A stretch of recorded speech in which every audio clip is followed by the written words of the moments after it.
Hello, and welcome to the Rebuilt Parish podcast. I'm your host, Melissa Wilkinson, and I'm so grateful that you're here with us. Today in the studio, we have Father Roger Gustafson, pastor at St. Hilary's Parish in Tiburon, California. Two key components in an excellent weekend experience include building in layers of hospitality and community, along with investing in an online campus. Father Roger shares all about how his parish built an incredible online community by investing in this online campus. I can't wait for you to learn more. And if you'd like to see how your parish can have a great weekend experience, we've got a freebie for you. Check out our weekend experience evaluation in the show notes. Hi, Father Roger. Thank you so much for joining us today. Hi, Melissa. It's great to be here with you. Thanks for inviting me. Oh my goodness, of course. I have been so excited to talk to you because we've been in coaching together. And I know that you've been in parish coaching since 2020. And can you just share a little bit about what your parish looked like before you started coaching? Right. Well, so we started in 2020, which, as you probably remember, is right at the height of the lockdown. I came here in July 1st of 2020. So everything was locked down. There were no masses at all. The former pastor didn't even have outside masses or anything like that. So at my former parish in San Francisco, we had already set up a system for live streaming and online broadcasting and recording my homilies and so forth. So we were familiar with the equipment that we use for live streaming. So what I did is, before I got here, I had the technicians come out and install everything. So as of July 1st, we were ready to go to reach the people who are at home during the COVID lockdown. We also started outdoor masses, but we would record for the online congregation. We'd record the mass separately. So it's hard to say what the parish looked like because there was nobody here. Right. I just knew that we needed to reach out. We needed to people needed church services. They needed the mass in any way that they could get it. So I wanted to give it to them. Wow. What a unique situation where you came in in the middle of COVID, who even saw that coming, and then made sure that you were set up for success so that you could start serving that community where they hadn't been served or had the opportunity to worship locally until you got there. Yeah. People were desperate for the mass. So it felt good to be able to at least reopen outside. And we would pre-record the music. That's something that we did. Oh. So I brought a band with me from my former parish, a contemporary praise and worship band, and they would record the music at home, each separately. And then we had someone who put it all together and overlay it somehow. And then we would play those songs during the outdoor mass, and then it would be inserted into the pre-recorded mass. Wow. So I was going to ask, what motivated you to get an online campus going? And it sounds like just COVID was that motivation, that need. What have you seen happen since you started to do this? Maybe where was your reach when you first started, and what does it look like now? So at my former parish, when we started doing this, the lockdown on COVID started March 25th, 2020, if you remember, something like that, March 20th or March 17th. Anyway, here in San Francisco in the Bay Area. And so I was still at my former parish. And so we started live streaming, and we immediately grew to 600 subscribers or something like that, practically overnight, because their appetite was voracious. Right. Feeling alone and isolated at home. When we came here, things started to open up a little bit. And so we have seen a steady growth from pretty much zero subscribers and viewers to over 1,000 Wow. for us. But it's been a steady, and we're a small parish. I mean, we're on a little peninsula in Tiburon, California. So that it was a kind of a slow but steady growth over time, which I think is better because they were finding us somehow, even though we haven't been very good at, all that optimization stuff, search engine, all that stuff in Google Analytics. We didn't know anything about it. So we would just post the masses online and see what happened. And so people were finding us and they were enjoying this experience. So it's been Wow. gratifying for that to happen and to see that. And we just keep growing over time. Wow. So you have grown this community now to over 1,000 that are part of your online campus. That is Right. incredible. So what does that online campus encompass? What does that look like? So currently, we're live streaming pretty much all of our masses on Sundays. We also offer people an opportunity to join small groups through Zoom. So we have that. And we're currently looking for ways to further engage that community, which we have ideas, and we keep working to try to implement them, but it's a slow process. For example, we tried having what we called an online pastor for the community. Interesting. And so someone stepped up. And so we started, if you need to talk to someone, if you need prayer requests, so we had this person's email address and she would come on and so forth. And so we found that to be a little challenging. I think one of the most challenging things with the online congregation is drawing them out from their isolation, Right. from their anonymity. So at masses, I keep telling them, you are not a nameless, faceless person watching us. You are part of this community and you are loved and we want to engage with you. And so I can talk about that whenever you want to talk about that. But Let's talk about it now. That's so good. okay. All right. So to make them feel welcome, to make them feel part of the community, we basically do two things at this point. Well, three things, I would say. The first is we have online chat hosts, at least for the main mass on Sunday morning, which is 9 a.m. And so we have someone who regularly is welcoming them when they tune in, and is offering to pray for them, ask them to make their prayer requests known.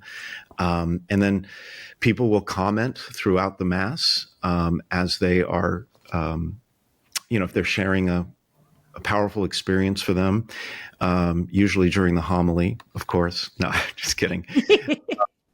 But so there's this little online community now that's they watch live and they feel like they're part of a community, and that's a big success for us.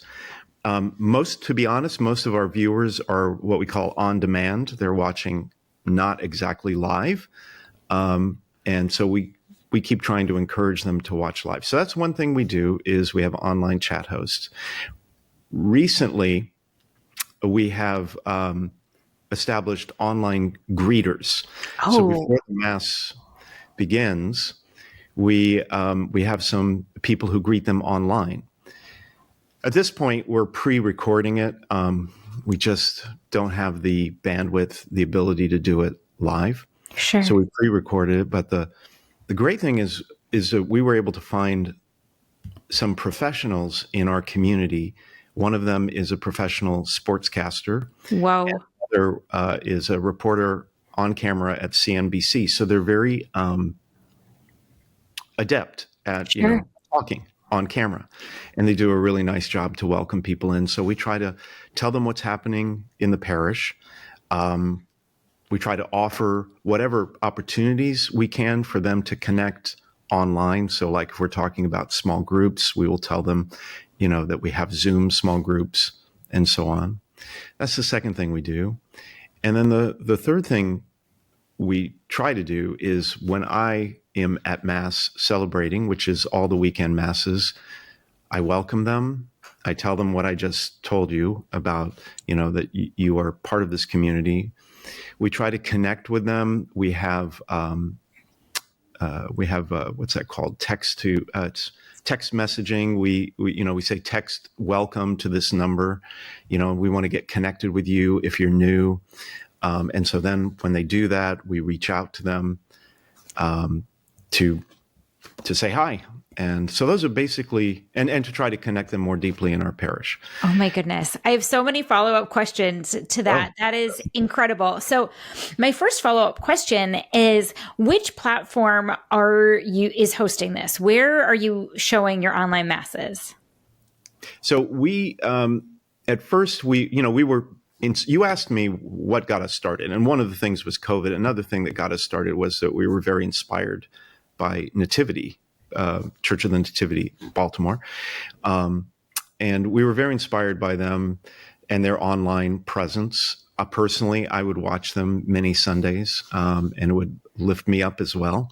So we wanted to provide the same experience as best we could. So that's what inspired us to do that. And I'm sorry, I forgot your follow-up question. So which platform? Is this on Facebook? Right. Is this on YouTube? Right. So before I came, the pastor was he had an iPhone, and he was in an empty church. He was broadcasting the Mass on Facebook. We thought that would limit our reach. Sure. Facebook, you have to be a member, or what do you call it? You have to be a follower, or you have to be on Facebook. You have to subscribe and, sign up for it. YouTube, you don't have to do that. So we wanted to make it more accessible for people who didn't have Facebook and who didn't want to go through the trouble of that, or maybe some of our older parishioners who didn't know how to do that. So we went with YouTube. We were inspired by Nativity. And at one point, Nativity had, I think, 3 different platforms. And I forget what they were, but eventually Nativity went to YouTube. And so we just stuck with YouTube all the way through because we feel that's most accessible for people. And it seems to have been the one that won out in terms of church live streaming. Well, and just coming from the marketing world too, it is the number 2 search engine in the world, owned by the number 1 search engine in the world, Google. So, Father Roger, I know you said you don't know much about search engine optimization. Well, just by live streaming to YouTube, that right there is boosting your SEO, because everything that you're sharing in the Mass, that's getting transcribed. And all of that is helping to boost that SEO and helping people to find you. Yeah. And that's one of our next steps is to boost that SEO.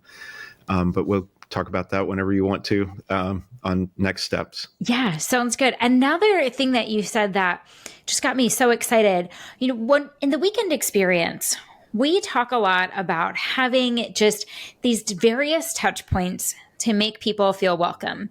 So we talk about having a parking lot ministry where they help people find their car. And we talk about having greeters. So somebody's opening the door and saying good morning or hello to them. So that's 2 right there. 2 people have already said hello to them. Then having host ministers where when they come into the door, they're helping them find a seat and answer any questions. So you're doing these touch points, but online. So I love that you've got, the welcome, the greeter right there, sharing what's going on. So they're kind of getting that information and feeling welcome before anything even starts. And then I love how you have those chat hosts that are engaging with them. So you're just doing a great job. I'm just so impressed by this, of how you're engaging with the people that are attending Mass. Well, thank you, Melissa. I mean, it's a work in progress, and we have a lot of room to grow. For example, we tried things and they haven't quite worked. But we're not giving up. We tried, for instance, an online cafe after the main Mass, and encouraging people to grab a cup of coffee and stay on after Mass. And, sometimes we don't try hard enough because we gave it a few times and people weren't really showing up. Okay. But we might go back to that. The real challenge with the online congregation is drawing them out. And, I'll be honest, I find this myself when I'm watching Nativity and the chat host is there, and I'm a little reluctant. I tend to be shy by nature. So I don't like reach out and go, "Hi, this is Father Roger." So I understand that people Sure. do that. And then the other struggle with that is finding a way to get people in the chat who are watching it on their television. Because as I understand it, I don't think you could see the chat when you're watching on a TV. Oh, And interesting. so they would have to have they'd have to have the phone in their hand and then watching TV. So that's an extra hurdle. But we keep trying because the online congregation is very important to us. You asked me why we got started, and I told you COVID, and then I said we were inspired by nativity, but there's also a third reason is that we want to grow. And Yes. I'm not ashamed of that. Um, Jesus wants us to make disciples. That's what we're in the business of doing is making disciples. And we have to do that any way we can, I believe. In the book of Revelation, John sees a great multitude of people in heaven. It didn't say, there was a small number of really committed saints. It said there was a multitude of people. And Right. that's our job, is to bring in the multitude, and bring them into a life with Christ and an eternal life with him. So I'm not ashamed to say that we want to grow. But in Tiburon, we're surrounded by water. We're on a peninsula. And so there's a limited opportunity to bring people in. It's got a limited population. You have to drive quite a bit to get to us if you're not right in the center of Tiburon.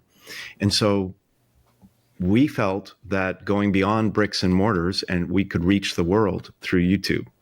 So that's what we're trying to do. We feel and we will continue to do that. We're committed to it. And whenever we can't achieve a particular thing we've tried, we're going to come up with something else and try again. Well, it's so wise when you think, I remember I was at a meeting once and someone had said, look, if St. Paul were alive right now and saw the capabilities we have to evangelize and spread the gospel online, he would say, what are you doing? Of course you should be online spreading the good news. Do you see how far I walked on foot and on in boats and all of this? So we 10,000 have this. miles, they say. What's that? 10,000 miles, they say he went. He walked 10,000? Oh my goodness. So think about how many people we can reach. Now, here's a question for you. How many people do you typically have coming in person on a weekend mass? So we've been growing. We are the fastest growing church in our Catholic church in our county, according to recent statistics. But we're still a small church. We have a seating capacity of about 300. And so on the weekend total, we're now seeing in person about 500. We've been growing. That's Before great. COVID, we were at 400 and declining. Okay. And then after COVID, when things reopened, we've been steadily getting back to that pre-COVID number. And now we're seeing just recently in the last 6 months, kind of a significant bump in person. That's incredible. Oh, we're going to talk about that in a little bit too, because I want to know more. But so you're seeing around 500, sometimes more on a weekend in person. How Right. many attend virtually over the course of a weekend? So what's really remarkable is that throughout the whole time we've been doing this, and still today, the same number of devices are tuning in. So before we've seen this recent bump, we were at 400 back pre-COVID level in person, and we were seeing 400 devices every weekend. And what they always say to do, I think I've heard this on other podcasts with church leaders, is to multiply that number by 1.5 or 2, assuming that in many cases that there are more than two sets of eyeballs, more Right. than one set of eyeballs tuning in. So we haven't really done that. We just count devices. But if Okay. you were to just take a conservative and multiply it by 1.5, we would be significantly ahead of our in-person attendance. Wow. That's incredible. So you've taken advantage of this and you're helping to spread the gospel beyond just the reach of your peninsula. to all over. Do you have any demographics? Do you know like which states or countries people are tuning in from? That's hard because we do have YouTube analytics, but it Okay. doesn't tell you very much. But Okay. the majority are coming from California, but we do have people on the East Coast. We have people in other countries. We had, um, I'm trying to remember the countries, but off the top of my head, I can't. But so you can see where people are tuning in from other countries and other states, but within California, it's hard to drill down like to the city level or the zip code. So it's hard to see that. Okay. So I think maybe some people might be a little bit curious. How are you getting all of this done? Do you have volunteer ministers helping you with this? Do you have paid staff? What does some of those logistics look like? So we started with just volunteers. Okay. And I had a couple of people come with me from my last parish to St. Hilary, and they had kind of learned on that equipment, and we installed pretty much the same equipment that we had at my last parish. And so they knew the system, and they did their best. We had 3 cameras at that time, and they did a good job. But there came a point in time when we realized to really grow our audience and to bring our, I guess, broadcast to a new level, we needed to professionalize a little bit. So we hired someone, Okay. Jim, he's our guy, and he's there for all the masses, and he does a great job. He brought a level of professionalism. He was and is a world-class broadcast engineer at a local studio. So he was very adept in sound, making sure the sound was of good quality. And then he transferred those skills to the camera. And so around him, we've built up a volunteer core, and typically younger kids, in middle school and high school. But sometimes he's alone up there. So when he's alone, he's running the lights, which are dynamic. So we change the lighting through the mass. He's running the sound. He's running the cameras. We now have 6 cameras. Wow. And he's running the slides, for the lyrics and the responses that people see, both in person and online. So he's doing a lot, but we keep building up that team that helps him. We're very fortunate to have, there's a 13-year-old boy named Max who has become so enthralled with the whole thing. And he's been helping us for like the last year. He's at all the Sunday morning masses, and he's really inspired by the whole enterprise of trying to reach out to the broader world. And so he actually knows a little bit more than Jim does. Oh my goodness. So I'm so never glad. underestimate your volunteers. I just want to say I'm so glad you brought up getting the next generation involved in this. That's so key and so important. I've seen it in my own parish. My own kids love to help with the live streaming. It's something where, a lot of kids, they know more about technology than we do. I was trained during COVID on how to run the cameras and do all of that. My 11-year-old can do all of it better than I can. They, with their video gaming and all of that, the kids love it. It's a great way to get them engaged and get them excited about serving in the parish.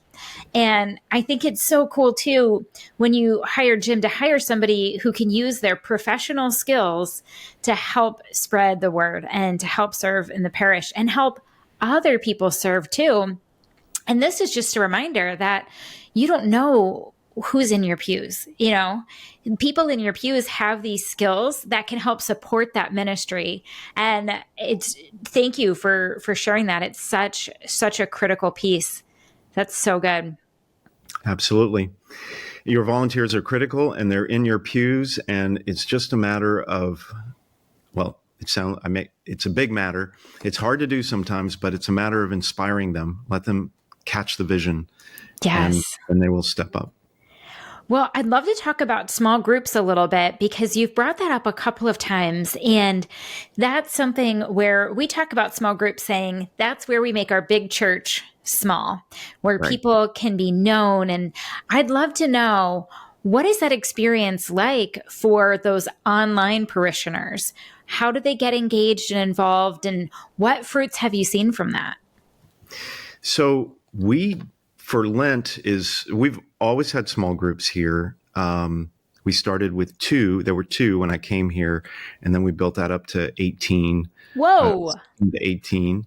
But where we really saw the growth, I think we're at like 30 or so now. that's Where we amazing. really saw the growth was this past Lent when we used the rebuilt materials to plan a spiritual campaign for Lent with the purpose of getting everyone in small groups. And we used the rebuilt step-by-step guide of doing that. We formed a leadership team, small group leadership team. We started in early October. We planned everything out. We prayed on it. That was the most important thing. One of the biggest lessons was pray on it. I think as Yes. church leaders, we sometimes forget. I mean, we pray, but do we forget to pray for the success of reaching people and getting them more engaged and drawing them closer to Christ? So we had a prayer warrior, a leader, and a team of people praying. And that's where we really saw the growth. Wow. And in that growth, we also have several groups that are on Zoom, and they have people from all over. I can't tell you exactly where or how many groups, but I know I've been told by my small groups leadership team that there are a number of groups that are on Zoom, and a lot of the members are from outside the area, which we Amazing. see as a success.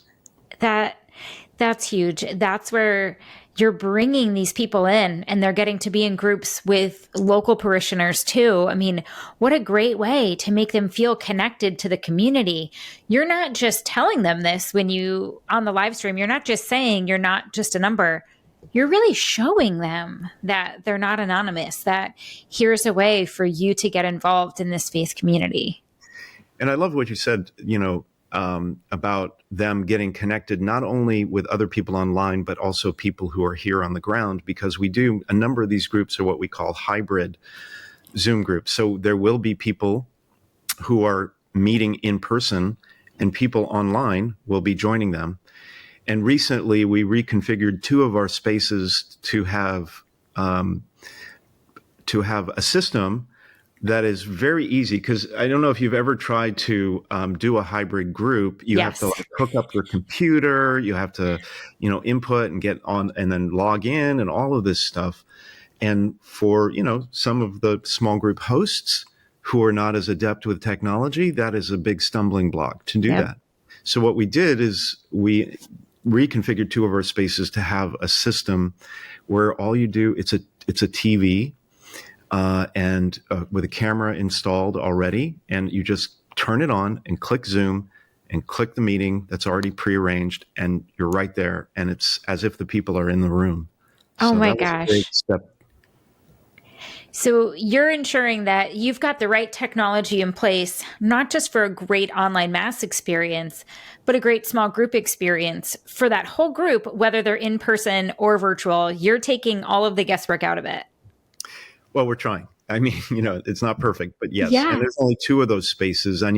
There's a third space we need to reconfigure, um, but we're making the attempt, and that's what matters. That's incredible.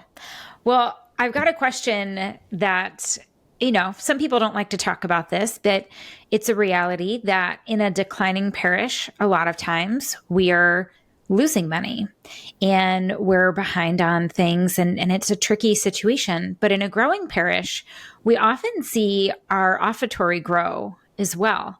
So as your parish grew this online campus, what did you notice in your giving?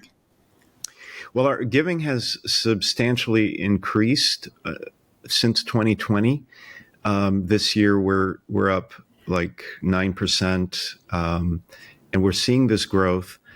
Unfortunately, and one of our goals, I can't tell you now what percent of our online givers. So we probably have half 50% of the people who give to this parish give through online giving. We need to bump that up. It really should be more like 80. But so we've got 50%. But of those 50% giving online, at this time, I can't tell you which ones are watching online and which ones are actually in the pews. We're working on trying to figure that out, but that's a next step that we want to take. We're looking at maybe having another link that would be placed in the chat and that would go up on the screens as at offertory time. We do have a current link that comes up. So when the band starts playing the offertory song, the preparation of the gift song, there is a PDF that comes up and then some text that explains, the importance of giving and being part of a community and how that is a spiritual, it's a spiritual practice as a work of act of worship to give during the Mass. But that PDF, did I say PDF? I meant QR code. Yeah. Goes to our regular online giving portal. But what we're working to create is another portal where the people online could just give through that portal, and then we'll be able to begin to measure that. So Nice. Well, and then that also helps with, as you continue to increase and improve your technology, that does help too. You're able to reinvest some of that additional giving into creating just great content with newer technology to help you keep up. Yeah, like I said, we started with 3 cameras and a small little what they call a ATEM, or it's a switcher board. It just had 3 buttons or 4 buttons, one for each camera and then one for the slides. And what we did last year around July was we upgraded that. We got a bigger board. I visited Nativity and was like super inspired. I stood up for one of the masses. I was in the up in the booth, the tech booth. It was like being in the cockpit of a 747 or air traffic controller, actually a tower. It was very It does. But I wasn't intimidated. I was inspired. So I said, we're just going to take, the next little step we can take. And so came back and we built into the budget for the next year to upgrade cameras from 3 to 6. So we could really like zoom in on the band and individual players, and people could feel connected that way to the music and what was happening. So we upgraded from 3 to 6, and we got a bigger board, and it has one of the little, like a little T-bar, so it looks cool. And so that's been a game changer. And we're, as we grow, we will continue to take more steps. I think probably our next step in terms of investing in technology for the online Mass will be to upgrade the cameras themselves. Maybe one by one, like professional grade. So what we have now is high-end, what they call amateur grade. Okay. It's perfectly fine to begin with, but we want to get into, well, I would like to, more professional, like a professional grade camera, which is more expensive, but we can begin to replace them one by one. Sure. A little by little. Father Roger, something that you said that I think a lot of people can take as inspiration here is when you went into that nativity booth, you were not intimidated, you were inspired. And I think that's so important because some pastors out there might be thinking, oh my gosh, how do I even start? What do I do? What Father Roger is talking about is so foreign to me. We don't even have one camera yet. But I think that's a great mentality for any parish leader to have is don't be intimidated, be inspired, and take it one step at a time. Right. I do understand that feeling because sometimes it can be, nativity does feel like it's light years ahead. Yeah. So there can be that temptation to despair a little bit. Oh, why should I even try? I'll never get there. But you can. And little by little, you can. I mean, and what my staff is always reminding me, Lisa in particular, who is very involved with Rebuilt with me, she attends all the small group coaching sessions and everything. She's always reminding me that it took Nativity 25 years to get where they are. Mm-hmm. So and we've just been doing this for 4. So right. Right. Well, so you mentioned that you've only been doing this for 4 years. So you remember what it was like at the beginning. Right. What advice do you have for parish leaders who just aren't sure where to start? Well, I would say two things, and they might seem contradictory at the beginning. I would say start somewhere. That's always what Father Michael says. I've listened to many of his talks, and people go, Yes. "Where do I start?" And he says, just start somewhere. Just take a step. That's all you Yes. got to do. And I think that's really good advice. On the other end, I would, though, say, make sure that the step you take, you do with excellence. One of our So core good. values is excellence.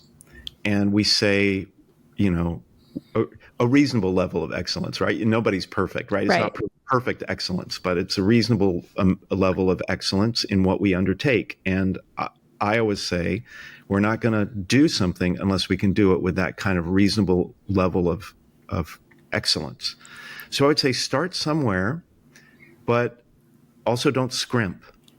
Do your best to be excellent at whatever level you enter in or whatever level you are at. And, it's particularly with money, like I worry about money all the time. It's one of my weak points. Every time I open our monthly financial statement, somebody has to be next to me. But, it's good news. Yeah. You have to, what do they say? You have to spend money to make money. And so you have to take a leap of faith. You have to trust God that this is what God wants. Right. To reach out to people. And in this particular thing with your online campus, if you feel that God is calling you to do that, to take that next step, just do it. Just do it. Every time we've taken a next step, we've never regretted it. I was worried about hiring, Jim. But we've never missed the money. The money has been growing, I worried about investing in the upgraded camera system in the board. Is it going to be okay? What are the parishioners going to say? It all worked out. You just have faith. That's huge. Just have faith. I love that. Well, Rebuild has so many different resources available for parishes out there. What resource would you recommend for any interested parish leaders to help them get started with building an online campus? Well, I would say do what we did, and that is watch other churches. Watch Nativity, which is, the what do they say, the brass ring or whatever. It's like top notch, Right. but don't get intimidated, get inspired. And then watch other churches, maybe of your own size or wherever you're starting at or wherever level you're at. Watch other churches and see what they're doing. And then you can work off of that level. And then you can see that it's achievable. So. That's so good. You know what? I think we might have to put your website in the show notes so that way anybody who's listening can take a look at your live stream too. And They'll be able to see exactly what you were just talking about. Absolutely. That sounds great. Anything else you'd like to share or any final thoughts on building an online parish community? Well, I would say overcome any resistance that you might have in your own heart or that, others around you might have. There's all kinds of objections to online community. People will say, well, they should be coming to church. People would say, they're not really our parishioners. They're just freeloaders, right? I've heard this.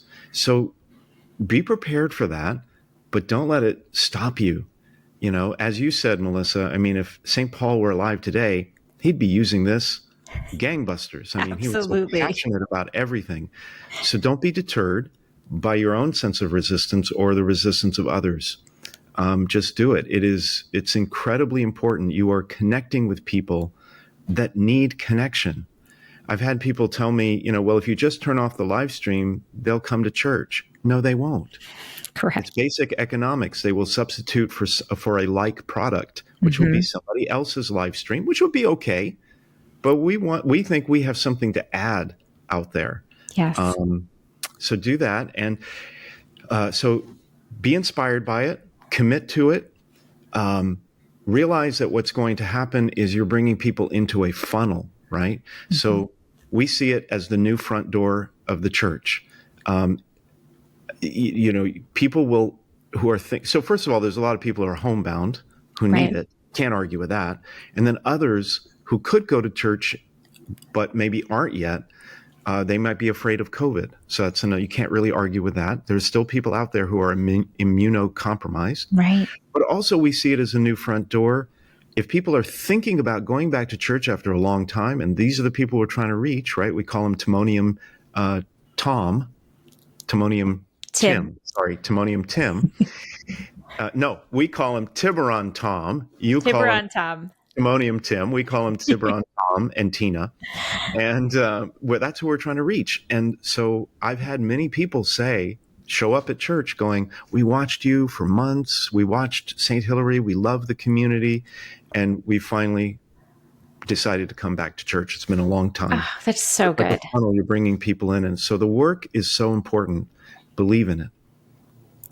So good. Father Roger, thank you so much. It's always a pleasure to get to chat with you. And I'm just so grateful that you've been able to inspire so many of our parish leaders to take that leap of faith towards building an online campus.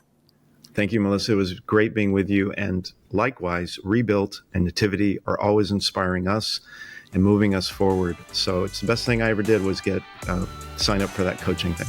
Oh, I love hearing that. Same here. Well, thank you so much, Father Roger. You're welcome. God bless you.